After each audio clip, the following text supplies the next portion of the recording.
እነዚህ ጥያቄዎች እናቀርባለን። 12 ጥያቄዎች ናቸው።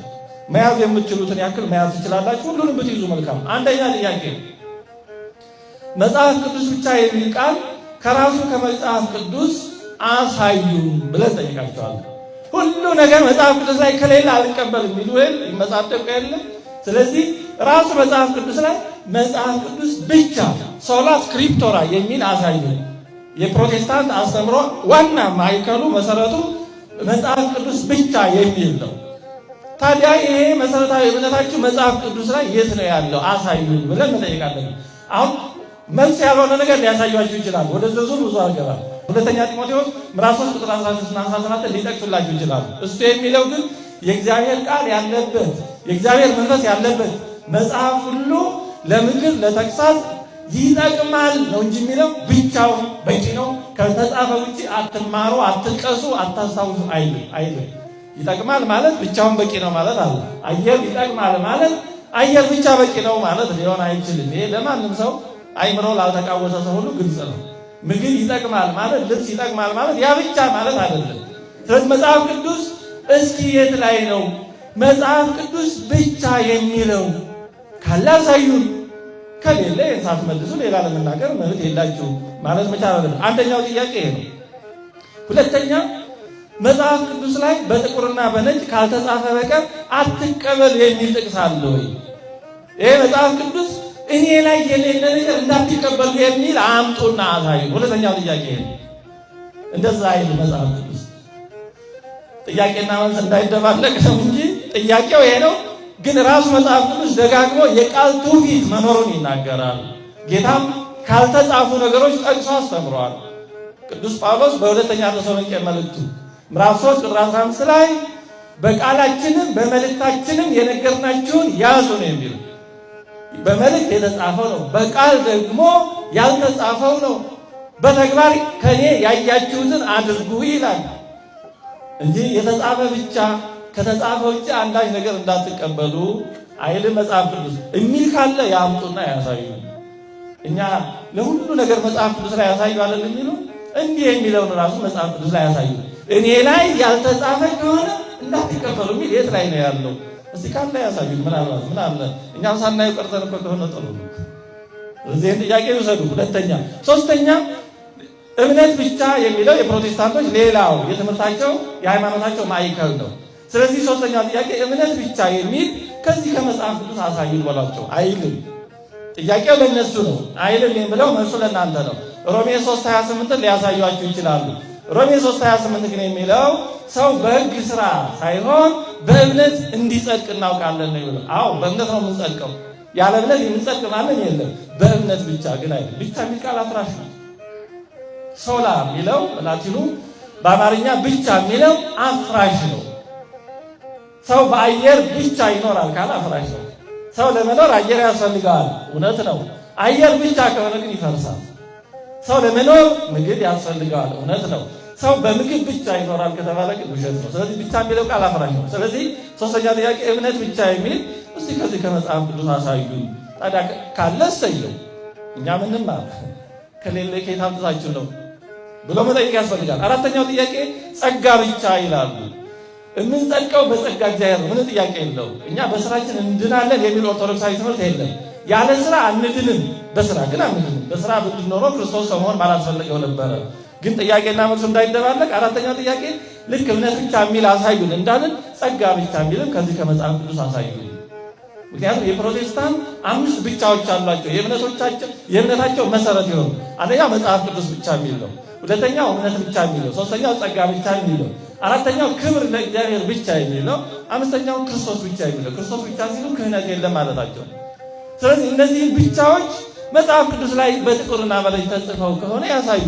ከሌለ ራሳቸው የሚያምኑበትን መርህ መጽሐፍ ቅዱስ ላይ ካልተጻፈ አንቀበል የሚለው አፈረሱት ማለት ነው። ስለዚህ እንዴት እንደሚወጡት ያሳዩ። እንደው ዝም ብሎ እያለፉ መናገር ብቻ አይደለም። የራስን ሳያውቁ 4 ጥያቄዎች አቀረበ። አምስተኛ እንቀበለዋለን የሚሉት የመጽሐፍ ቅዱስ መጽሐፍት ብዛት ስንት ነው? እንግዲህ መጽሐፍ ቅዱስ መድበለ መጽሐፍት ላይ ይታወቃል። አሁን ማተሚያ መሳሪያ ከመጣ ወዲህ ነው እንጂ ተጠርዞ ያለው እንጂ ዘፍጥረት 1 መጽሐፍ ነው፣ ዘጸአት ሌላ ነው ወዘተርፈ። ስለዚህ እንቀበለዋለን የሚሉት መጽሐፍ ቅዱስ በውስጡ የያዛቸው መጽሐፍ ብዛታቸው ስንት ነው? እንግዲህ እነሱ እንቀበለዋለን የሚሉት 66 ነው። ታዲያ ይሄ መጽሐፋችሁ 66 ነው በውስጡ ያለው ወይም የመጽሐፍ ቅዱስ ብዛት 66 ነው የሚል አለ ወይ? አሳዩ። ከሌለ ለምንድን ነው መጽሐፍ ቅዱስ ውስጥ የሌለ ነገር የምትቀበሉት ብለን መጠየቅ አለብን።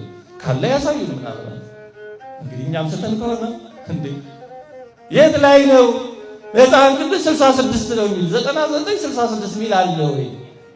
ካላምጡ። ከሌለ መጽሐፍ ቅዱስ ውስጥ የሌለ ነገር ነው የምትቀበሉት ማለት ነው።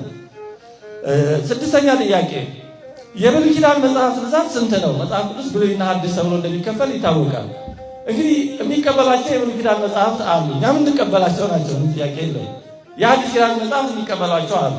ታዲያ የብሉይ ኪዳን መጽሐፍት ይሄን ያክል ስማቸው እገሌ እገሌ ይባላል ብሎ የዘረዘረው ማን ነው?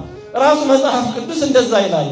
መጽሐፍ ቅዱስ የሚጀምረው በመጀመሪያ እግዚአብሔር ሰማይና ምድርን ፈጠረ ብሎ ነው እንጂ የሚጀምረው የብሉይ ኪዳን መጽሐፍት እነገሌ ናቸው አይደል። አንድ ሰው ምን ይባላል እንደ የመጀመሪያው የመጽሐፍ ቅዱስ ቃል ምንድን ነው ሲባል መጽሐፍ ቅዱስ አንብቦ የማያውቅ ሰው ገለጥ ሲያደርግ መጀመሪያ በብርሃንና ሰላም ማተሚያ ቤት ታተመ ነው አለ ይባላል። አንብቦ የማያውቅ ሰው። የብሉይ ኪዳን መጽሐፍ ሲጀምሩ ኦሪት ዘፍጥረት ምዕራፍ 1 በመጀመሪያ እግዚአብሔር ሰማይና ምድርን ፈጠረ ብሎ ይጀምራል እንጂ የብሉይ ኪዳን መጽሐፍ ብዛታቸው ይሄ ነው ዝርዝራቸውን ነገር አይልም። እማይል ከሆነ ከየት አምጥተው ነው ታዲያ ብዛታቸው ይሄ ነው 39 እንትና የሚሉት? ያሳዩ። የሐዲስ ኪዳን መጽሐፍ እንደዚህ የመጀመሪያ የሐዲስ ኪዳን መጽሐፍ ማቴዎስ ወንጌል ነው መጀመሪያ ያለው የተጻፈው መጀመሪያ ሳይሆን መጀመሪያ የተቀመጠው እሱ ራሱ ሌላ ጉዳይ ነው። የማቴዎስ ወንጌል የሚጀምረው የዳዊት ልጅ የአብርሃም ልጅ የኢየሱስ ክርስቶስ የትውልድ መጽሐፍ ብሎ ነው እንጂ የሚጀምረው የሐዲስ ኪዳን መጽሐፍ ብዛታቸው ነገሌ ነው ይሄን ያክል ነው ቁጥራቸው አይልም። የሚል ከሆነ ያምጡ። ታዲያ ከሌለ እኛ የምንቀበለው የብሉይ ኪዳን 39 የሐዲስ ኪዳን 27 የሚለውን ከየት አመጣችሁት ብለን እንጠይቃለን። ይሄ ሁሉ መጽሐፍ ቅዱስ ላይ የለም። የሐዲስ ኪዳን መጽሐፍ ስንት ነው ብዛታቸው የሚል ካለ ያምጡ። ከሌለ መጽሐፍ ቅዱስ ብቻ ያልተጻፈ አንቀበልም የሚለውን ትምክታቸውን ራሳቸው አፈረሱት ማለት ነው። ስድስተኛ ጥያቄ። ሰባተኛ ጥያቄ ብዙዎቹ ፕሮቴስታንቶች በስላሴ ያምናሉ። ይሄ በጣም ጥሩ ነው፣ መልካም ነው። ግን መጽሐፍ ቅዱስ ውስጥ ስላሴ የሚል ቃል አለ ወይ? ካለ ያሳዩ። ከሌለ የሌለ ነገር ነው የሚቀበሉት ማለት ነው። አያችሁ፣ ለራስ ሲሆን ችግር የለም። አይቶ እንዳላይ በመርሃቸው እውነተኞች ከሆኑ ስላሴ የሚል ቃል ያስጡና ያሳዩ። ከሌለ የሚያምኑት መጽሐፍ ቅዱስ ላይ ያልተጻፈ ነገር ነው ማለት ነው። ሰባተኛ ጥያቄ። ስምንተኛ ጥያቄ ጌታችን መድኃኒታችን ኢየሱስ ክርስቶስ መቼ መወለዱን ያምናሉ። ጥሩ ነው፣ ይሄ እሰየው። ግን መቼ ነው የተወለደው? በየት ወር በየት ቀን ተወለደ? እስኪ ይሄን ከመጽሐፍ ቅዱስ ያሳዩ፣ ወሩን ቀኑን። መጽሐፍ ቅዱስ ላይ ይሄን ማሳየት ካልቻሉ እኛ ጋር ለምን ልደትን ያከብራሉ? መጽሐፍ ቅዱስ ላይ የሌለ ነገር እያከበሩ ነው ማለት ነው። ስለዚህ ታኅሳስ 29 እኛን ጠብቀው ለምን ልደትን ያከብራሉ? ሕጋቸውን አፈረሱ ማለት ነው። ራሱ መጽሐፍ ቅዱስ ላይ ክርስቶስ የተወለደው በዚህ ወር በዚህ ቀን አይልም የሚል ከሆነ ያሳዩ። የማይል ከሆነ ልደትን ሲያከብሩ ሕጋቸውን እያፈረሱ ነው ማለት ነው። ወዴት ጠጋ ጠጋ? ይሄ እኮ ቤተክርስቲያን ነው። በማን ንብረት ላይ? ስምንተኛው ጥያቄ ነው። ዘጠነኛው ጥያቄ ከዚሁ ጋር የተያያዘ ከትንሣኤው ጋር የተገናኘ ነው። ክርስቶስ መቼ ነው የተነሳው? እንዴት ባለ ነው የሚሰላው? መጽሐፍ ቅዱስ ላይ በየዓመቱ ትንሣኤን በዚህ ወር በዚህ ቀን እንዲያርጋችሁ የሚልክ ትእዛዝ አለ? ካላሳዩ። ከሌለ በየዓመቱ እኛ ትንሣኤ ልናከብር ስንል ተጠግቶ ያም 2 ወር ተኝተው ይከርሙና የስቅለት ነው ብቅ የሚሉት የትም ይከርሙና ጾሙ ላይ የለም ምኑ ላይ የለም። ያንቺ ለማስመሰል ብቅ ይላሉ። ድንገት አንገታቸውን እንደ እባብ ብቅ ያደርጋሉ።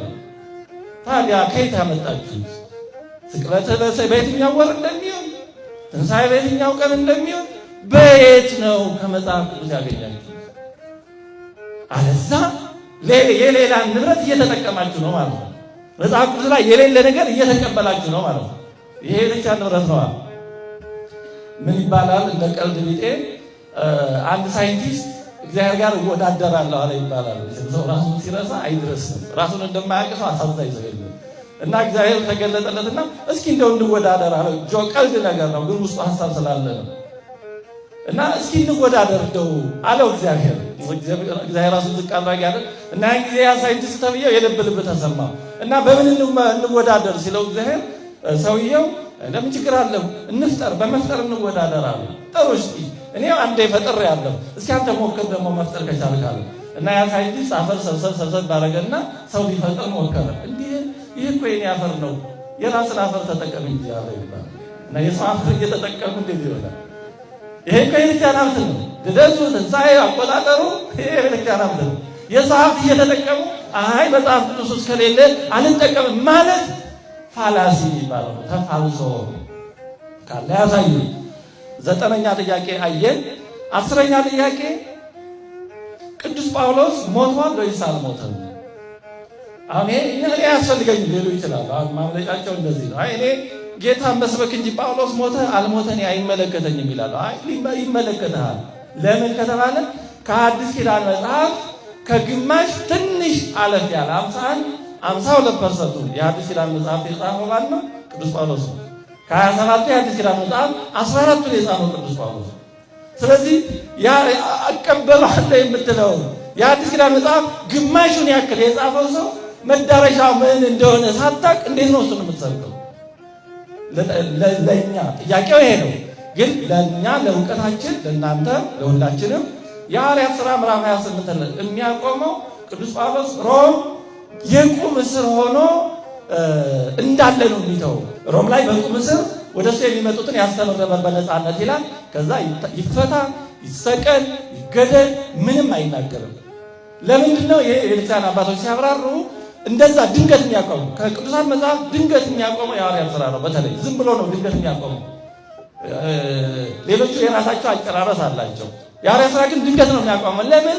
የቤተክርስቲያን ታሪክ ስለሚቀጥል ነው። ስንክሳር የሐዋርያት ሥራ ቀጣይ አካል ነው። ዜና ቅዱሳን፣ ገድለ ቅዱሳን የሐዋርያት ሥራ ቀጣይ አካል ነው። በቤተክርስቲያናችን ስርዓት ጳጳስ ሲሾም በተለይ ፓትርያርክ ሲሾም ስንክሳር ይነበባል። ለምን? የዛ የሐዋርያት ሥራ ቀጣይ አካል ነው። የቤተክርስቲያን ቅብብሎሹ አሁንም ከእናንተ ጋር ነኝ ከሐዋርያት ጋር እንደነበረ እስከ ዓለም ፍጻሜ ከእናንተ ጋር ነኝ ብሏልና ያን ስለሚያሳይ ነው። ስለዚህ የሐዋርያት ሥራ ድንገት የሚያቆመው ለዚህ ነው። በቤተክርስቲያን ታሪክ የሚቀጥል ስለሆነ ነው። ግን ይህንን አንቀበልም ለሚሉ ሰዎች ዝም ብሎ ነው ድንገት ነው የሚያቆመው። ታዲያ ጳውሎስ ሞተ አልሞተም? እስቲ ይህን መልሱልን። ይህን የማታውቁ ከሆነ እንሰብከዋለን እያሉ 10 ጊዜ የሚጠቅሱትን ሰው መዳረሻ የማያውቁ ከሆነ ደስ ሌላው ሊያውቁ ይችላል። 10ኛ ጥያቄ ነው። ሁለቱን ጥያቄ ባጭር ላቅርብላችሁ። 11ኛው ጥያቄ የማቴዎስ ወንጌል የተጻፈው ከ12ቱ ሐዋርያት በማቴዎስ ወንጌላዊ በማቴዎስ ሐዋርያ መሆኑን በምን አወቃችሁ? ይሄ ቀላል ጥያቄ ሊመስል ይችላል፣ ግን በጣም ከባድ ጥያቄ ነው። እንዴት በሉ። ማቴዎስ ወንጌሉን ሲጀምር ቅድም እንዳነሳሁላችሁ መጽሐፈ ልደቱ ለእግዚእነ ኢየሱስ ክርስቶስ ወልደ ዳዊት ወልደ አብርሃም፣ ያው ዳዊት ልጅ አብርሃም ልጅ የኢየሱስ የትውልድ መጽሐፍ ብሎ ነው እንጂ የሚጀምረው ይሄ ወንጌል ከ12ቱ ሐዋርያት አንዱ የሆንኩት እኔ ማቴዎስ የጻፍኩት ነው ብሎ አይጀምርም። ሲጨርስም እንደ ዘመኑ ሰዓሊያን ከስር ማቴዎስ የጻፈው ብሎ ይፈርም አይጨርስም። ሲጨርስም እስከ ዓለም ፍጻሜ ድረስ ከእናንተ ጋር ነኝ 4 ነጥብ አለቀ። ማን የጻፈው ማን? ማቴዎስ ራሱ አይናገርም።